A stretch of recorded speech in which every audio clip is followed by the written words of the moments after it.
大家好，英文当中 dialogue 这个单词的意思是就某一个问题来展开想法和观点的交换。这次是我们 ZEALER 作为一个行业的观察者，带着自己的观点和立场，和行业当中的实干家和践行者们进行的交流和碰撞。所以仅仅用采访是没有办法定义这档新节目的完整意义的。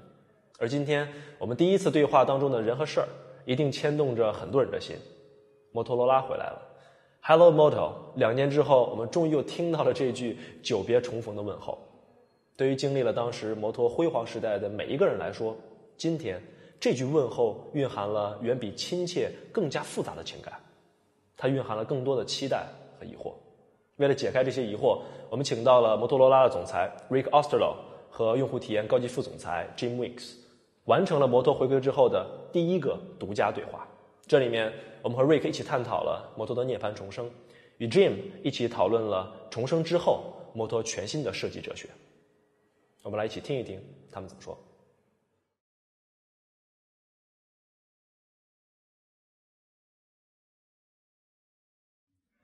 Good morning, Rick. Good morning. Thank you for joining us this morning. My pleasure. So, how does it feel to be back again? It feels great. I'm so excited to be relaunching Motorola here in China. I think it's going to be an enormous event for the company, and it's just very exciting. Okay. You know, you guys have been MIA, missing action, for the past couple of years. So tell us, where have you been? I mean, you're missed a lot. Yeah. Well, we've been really transforming Motorola into the company that it is now. When we became part of Google, we reduced our scope of operations so we could change the company to a more focused direction and a direction that we think is right for the market now. We're now all about giving consumers the power to choose. And while we were making that transformation, we wanted to focus on a few markets. Well, we've gone through that now, and we're expanding all the places we support. We now are in 51 countries. And 51 countries? 51 countries, right. up from 10. And this, of course, announcement of Motorola coming back to China has been our most important development. So this is kind of the 52nd country on our list, Something right? like that, yes. All right, okay. So I'm just curious why you choose to come back to China at this moment of time. You know, the Chinese market is already very tricky, very crowded. Yeah. We have more than a dozen players in it, killing each other. And I think that's why that's part of the reason why some, not just one, Chinese manufacturers are tapping into overseas market. And more importantly, they're doing pretty good. So, I mean, are you sure really this is a good time to revisit us again? Well, we're in the most competitive market in the world. The smartphone market couldn't possibly be more competitive. And I think that's great for consumers. Motorola's had such a long history here in the country. Yeah. We were dying to come back. So we wanted to come back as quickly as we could. Now that we're part of Lenovo, it's only been about 3 months, but we feel the time is right to be here as soon as we possibly can be, and that's going to be starting tomorrow. So it sounds to me like more of Moto's own idea to reclaim its lost ground. Is this a natural outcome of the acquisition, or is it more of your own idea to come back? Well, it's both. It's both. We've wanted to be operating in China and have been for a very long time. Okay. It was very difficult as part of Google to do so. Now that we're part of Lenovo, it was immediately our top priority to come back. So we're very happy to be back. Okay, it's kind of just a natural step. Right? Exactly. Okay. Very natural step. As you mentioned, Moto was once the market leader right here in China, but this time around you were brought back again as a Lenovo company. Is this a more difficult position for your company to manage? What is your plan to win this game? Do you think you have a winning hand of card? Absolutely, yeah. So our game plan is really to follow the same playbook that we followed around the world, which is to focus on delivering great products for consumers. And doing that, we offer consumers the power to choose. Okay. We'll give them a number of different interesting design choices. They'll also be able to design and configure phones the way they like using our Moto Maker service. And we have the best software in the Android space. We focus on offering users a pure Android experience with great battery life, great performance, and then some really nice capabilities that make the user experience better, like our active display feature for notifications. Okay. And of course, the final thing is we bring really awesome quality, quality that's best in class in the industry, and we offer that premium quality at a value price, and that combination we think is really perfect for China. Okay, so just be absolutely clear, you want to move everything you have in the States and overseas market to China, 100%, no compromise. Is that right? Yeah, that's right. And the one difference clearly is that our products are adapted for the market here. Oh, really? Yeah. Okay. In many other markets, we focus on services that are relevant for those markets. In a lot of cases, a lot of Google services are interesting, say in America or Brazil. But here, of course, we're going to be focused on things that are right for China. Can you give us a couple of examples? We'll be using Baidu, for example, for search. Okay. That's just one. Do you think it's a step back or think it's a step forward? No, I think it's great, actually. I think the nice thing about our software strategy is it allows us to do this kind of adaptation, and we just want to use the stuff that's best in class here in China. Lenovo bought the PC business of IBM a few years back. And to Lenovo, it may be regarded as a successful acquisition, but not so much to most of the users. The brand has changed a lot. What do you see for Motorola's future as a Lenovo company? Do you think it's going to be heading to that similar path? Well, first of all, I would dispute your statement that it wasn't great for the brand. Lenovo's now the #1 PC maker in the world, and the ThinkPad brand is top brand in the world in PCs. So I don't agree with what you said. We also think that the Motorola brand is a really powerful brand. It's got a very long history, over 80 years of history in the world. Okay. We were the pioneers in mobile phones, and being a part of Lenovo helps us make that brand worldwide again. So we're going to take advantage of Lenovo's scale and reach into a lot of different countries. We're going to take advantage of Lenovo's great manufacturing capability and supply chain capability, and that'll really help complete Motorola's turnaround that was started a couple of years ago. Okay, so talking about supply chain, I want to know a little bit more on that. What has changed in the supply chain for Motorola? Do you have a better control, or had been weakened a lot?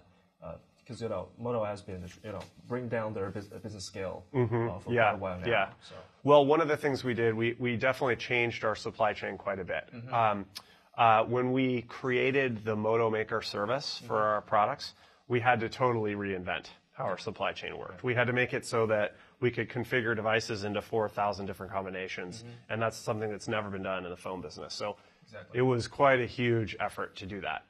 We also started using a lot of outside partners to help us with manufacturing, because at our reduced scale, we needed that kind of support, and we're very glad we did that. It gave us a lot of flexibility to be able to grow all over the world. So at the moment, all Moto phones are assembled in the U.S., am I right? No, actually, they're not. They're assembled all over. We have had some assembly operations in the U.S. We have a lot of assembly happening here in China, and we also have operations in Brazil and Argentina. So it's a global supply chain. To me and to most, the phone lovers, the perfect combo is always great hardware plus great awesome software. Yeah, yeah. But I think we're lacking something here because, both Lenovo and Motorola are hardware companies. How are you guys going to extend your strong arms and without getting into each other's way? It's kind of tricky. What do I understand? Well, I mean, Motorola is going to operate effectively independently as part of Lenovo. We'll take advantage of the channels and sales force that Lenovo has in the supply chain, but the engineering and design and all that and the brand, that's going to be independent. And we're pursuing a strategy that is one that's been very successful for us in lots of different countries and regions, which is this power to choose philosophy focused on end users and trying to give them great premium value. Okay. And so that, in a way, will remain somewhat separate in our approach to the market with the Lenovo brand and the Motorola brand. Two separate things for me. One is on the product front. You're an independent company in a sense, right? But who has the final say about product decisions? It's totally within Motorola, or it's somebody up there in Lenovo have the veto? What is it like? Well, it is effectively the same as it's been. So the product decisions stay within Motorola as they pertain to the Motorola brand. But you do compete with each other. You both have phone products, all over the place. Yeah, we do both have phone products, although the overlap is actually quite small. We're only doing business together in a couple of countries, and Motorola's big strength is in mid and high tier products. And Lenovo's strength to date has been in lower price point products. Okay. So in actual fact, it's really quite complementary. Are you selling your phones through online channels, or you do carriers as well? It's a mix of everything? Yeah, we do a mix in most markets, yes. Okay. We have a big focus on online, but we do work with many other channels. China? You do both? We'll be multi-channel here in China. What happens when a conflict of interest happens between Motorola and Lenovo? Because, you're on carriers, they're on carriers. You're selling online, they also. So, we're not really worried about it because right now we're at a share percentage that's too small to worry about overlap. There's when you combine our business, we'll probably around the world we're somewhere around 8% share in total. Okay. And that means there's 92% share to go get. Okay, so what's our number in China? I don't know the latest statistics, but obviously Motorola's share in China right now is 0. So we're looking forward to increasing that in the future. Okay, it's going to change very soon, I think. Yeah, I hope so. I hope so. So do you have any expectations, projections for 2015? Not at the moment. Really, all we're trying to do is re-enter the market and try to make the consumers here that we serve really happy. And if we do that, we'll consider it a huge success. Maybe we can talk about this next year this time. That would be great. All right. In Chinese market is very, very different today from the moment you left a couple of years back. What have you learned during all these years, and what did you do before you re-enter this market? Well, I mean, I think one thing that certainly China has been leadership in has been driving online sales. Right. And although we haven't been in the country in a few years, that's certainly been a core part of our strategy too. We introduced the service called Moto Maker that allows users to configure and buy their phones online. And we've launched that in a pretty interesting way where an end user, a consumer, can come to Motorola and buy it directly, or they can also buy it through our partners and just configure it through our website later. So we think we have a pretty interesting and unique approach to online, and we're really excited to bring it here to the country. It wasn't available in China, so we have to use a VPN to access Moto Maker. At the moment, yes, but of course that's going to change very shortly. Okay. Do you think the landscape has shifted a lot compared with 2 years ago? I mean, there are more new players become stronger, and Nokia is no longer that significant. It's no longer that's the amazing thing about the smartphone business. Yeah. It totally changes all the time. I would say if you look at the history of the past 2 decades in our business, there's never been a market leader that's really stayed on top for more than 7 years. And someone always happens to fall. And unfortunately, Motorola had that happen to them many years ago, about 10 years ago. And we're sort of seeing things like that begin with the market leaders of today, like Samsung. And it's because people are challenging the current models. Xiaomi, Motorola, many other companies are really offering consumers great products and great value for money, and that overall approach we think is very interesting. It's a good change for end consumers. Okay, so who's on your radar as your biggest competitor? I wish there was just one. Okay, but there's many. Just give me one name. Oh, the biggest one. We face Apple, Samsung, all over the world, and here in this country, of course, there'll be many, many others. All right. Do you think you're more challenged by the local brands or the international big players like Apple and Samsung? Oh, I think international. So we're in many respects we offer the same kinds of premium products that Apple and Samsung offer, and the main difference is, frankly, we just offer them a better value for the end consumer. So we've got this very interesting set of choices for users that offers premium materials like this bamboo and this ebony back. We also have leather options, things that feel great in your hand. They're built really well. They have best-in-class RF performance and really nice software and great specs. And that combination compares very favorably with some of our international competition. Okay, so what is the magic behind this awesome feeling hand? What did you do? We have a really amazing design team, and what we do is we continue to iterate and refine our designs until we think they're absolutely perfect. We engage our end consumers in research again and again to make sure we're really hitting the mark with what they want.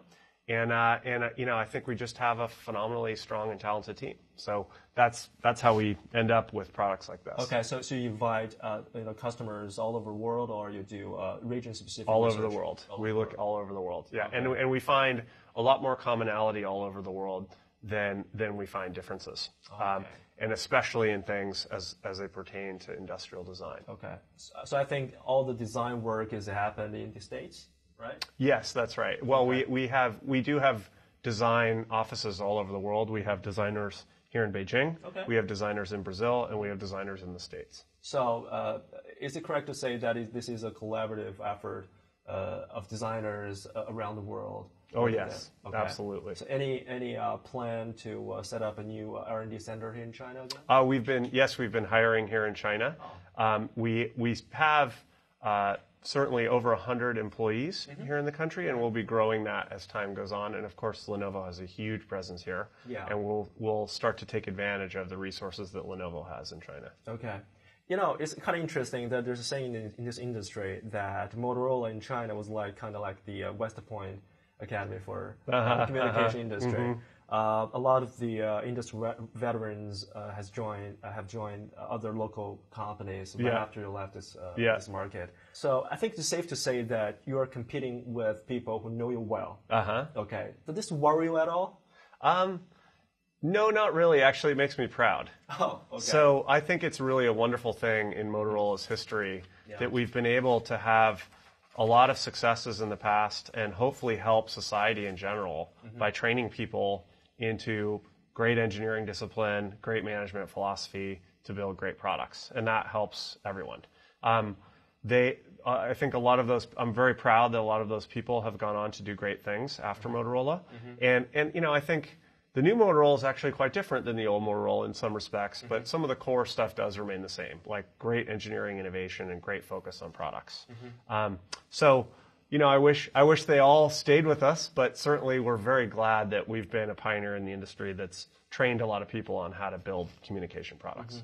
Any new local brand that came to your attention recently? I don't know. I mean, probably nothing more than we've already talked about. Okay. So have you tried their products, and what's your impressions about them? Well, I think they all have interesting, unique, different characteristics. I haven't tried all the products, but certainly I've tried some of them. And it's just fundamentally, I think it just speaks to the nature that we're in a super competitive phone business, and you have to be earning an end consumer's business every day. Yeah, right. I think most will agree that hero devices alone is insufficient to claim victory in this industry, as competitive as it is today. That's right. So what we need is a hero ecosystem.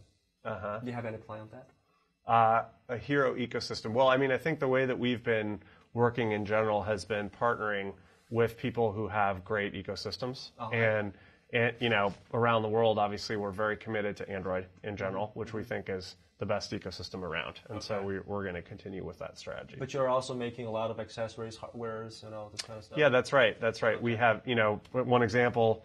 We're making the great watch, the Moto 360. We also have another device that we call the Motorola Hint. It's a really small Bluetooth device that fits inside your ear, and it has really great quality.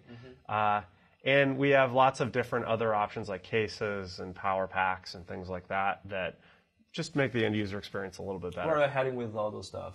You're going to expand the portfolio in the future? Oh yeah, definitely. We'll expand the portfolio and keep trying to grow options for consumers. Yeah, it's more like on the hardware front. What about the software and the services? So far we haven't been trying to monetize software and services in general. What we do is we offer end consumers a lot of choice in how they want to set up their software. Yeah. We don't have a particular agenda. In the end, our approach of pure Android lets the end user pick what software they want on the devices. Okay, interesting. When you look at Droid devices that you work with Verizon, it's like the old Motorola. And when you turn to these new devices we have on this table, these guys, right here, are nothing even remotely close to what you did before. So it's kind of dramatic change of directions in terms of design and everything. What's behind this? I mean, was it Google or was it your own team's idea? Well, it was certainly our own team's idea. Droid's had a very long and successful history. It's been great for the company, but it's definitely focused on a different kind of consumer than the ones we're attracting with the Moto products. Okay. Droid is generally for a more mature professional user, and these products really appeal to a younger audience. You know, they're colorful, they have a great feel in hand, they offer great value for money. This whole approach has been tailored to appeal to what a lot of folks call millennials. And it's been very successful with that. That's been our core strategy, and it is definitely a different Motorola. Okay. You have a lot of competitors on the 1000 segment, and the 2000 segment is the most crowded one. And the higher price point are dominated by Apple and Samsung. So I'm not sure which one is the strongest point, in your opinion, that you have most advantage in. Well, they're all strong, but for different reasons. So, you know, I think Moto X is for people. Looks like you're competing with a lot of people, right? Certainly. Yeah. As I mentioned, this is the most competitive market in the world. So we expect to have lots of competition. And I mean, for an end user, for a consumer, that's a great thing. They get lots of different choices. At the high end, we feel like we compete very favorably on a lot of different bases. I mean, a lot of press have called the Moto X the best Android smartphone in the world. Okay. And we completely believe that because we think the things we've done here will appeal to people who are looking for. We haven't reviewed Moto X this year. Hopefully, we'll get a positive review as well. I hope so too. But people really like the curved back. People really like things like the wood and leather backs. The nice metal around the outside gives it a nice premium feel. The software has some really terrific features like Moto Voice, this feature that lets you wake up the devices with your voice and then interact with it without touching it or looking at it. We have a really nice feature that allows you to see notifications on the front panel of the screen without having to wake your phone up. And so the software experience is very wonderful in addition to the hardware. And then there's a lot under the hood too. We spend a ton of time focusing on performance and on battery life. We have a terrific capability that we call dynamic tuning that changes and improves the RF performance when the device is in your hand. And so this combination of stuff includes elements that you can really see right away, and then elements that just make the user experience wonderful over a long period of time. There's recently been several articles that have come out that talk about my Moto experience 3 months later, and everyone is really pleased with how it's been and continues to be over a long period of time. And so that's how we think about it. How many of those reviews are from China?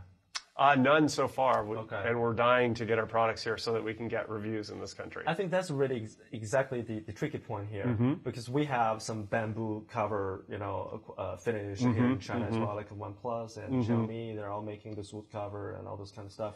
And so far, there's no review coming out from China. And do you think Hello Moto or Hello Google, those kind of voice recognition stuff, also work here? Yes. I'm not sure. I can't picture myself doing that on a day-to-day basis.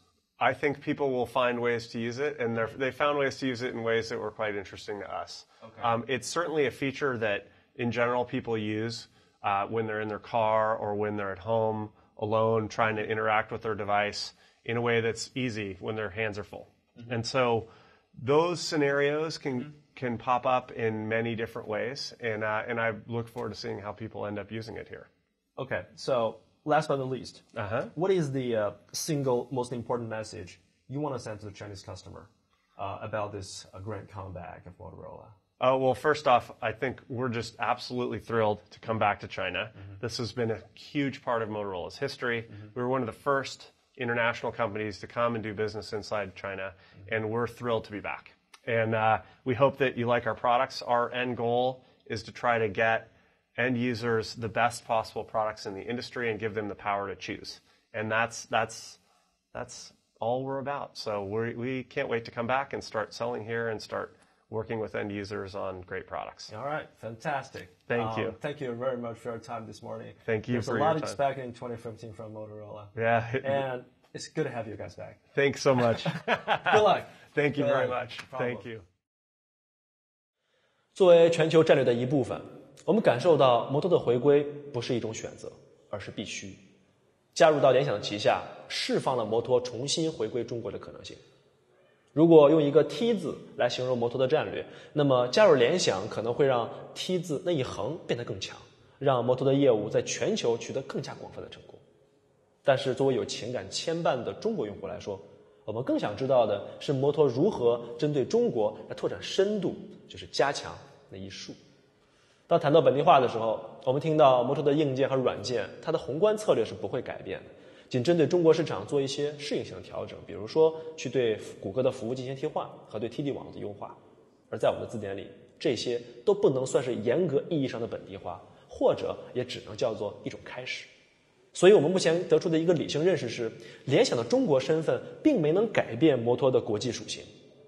从摩托的角度来看，不盲目的、不操之过急的下探那一竖，或许是最安全和最经济的做法，而这两点也恰恰是当下摩托最为需要的。Rick 在访谈当中多次提到了用户和价值这两个词，而在过去的几年竞争当中，价格已经成为了中国用户去衡量产品价值的一个重要标尺。为了能够让价格给消费者造成更加强烈的感知，各个手机厂家甚至不惜挥刀自宫阉掉自己的品牌溢价。这种客观的行业氛围，实际上给摩托这样的洋选手已经竖起了一个高高的竞争壁垒。这个竞争壁垒，与其说是现实当中的，不如说是心理上的。考验的就是你这个洋选手敢不敢脱光了跳下池子跟我们一起玩。从定价上来看，摩托在这样的挑战面前似乎是矜持的。似乎摩托认为自己除了低价以外，还有其他的方式来向消费者输送价值。Moto X 2999起 ，Moto G 1299起的价格，让很多情绪高涨、期待摩托回归的人瞬间变得保守起来。保守的原因不是担心销量，而是担心销量的瓶颈会很快的到来。是选择的权利和定制的力量，还是高配低价所带来的诱惑？最有力的判断永远是消费者手中的钞票。或许我们今天提出的问题对于刚刚回归的摩托来说都太早了，我们该给它多一些的时间稳稳脚跟喘喘气。不过至少我们现在有了长期关注摩托的理由。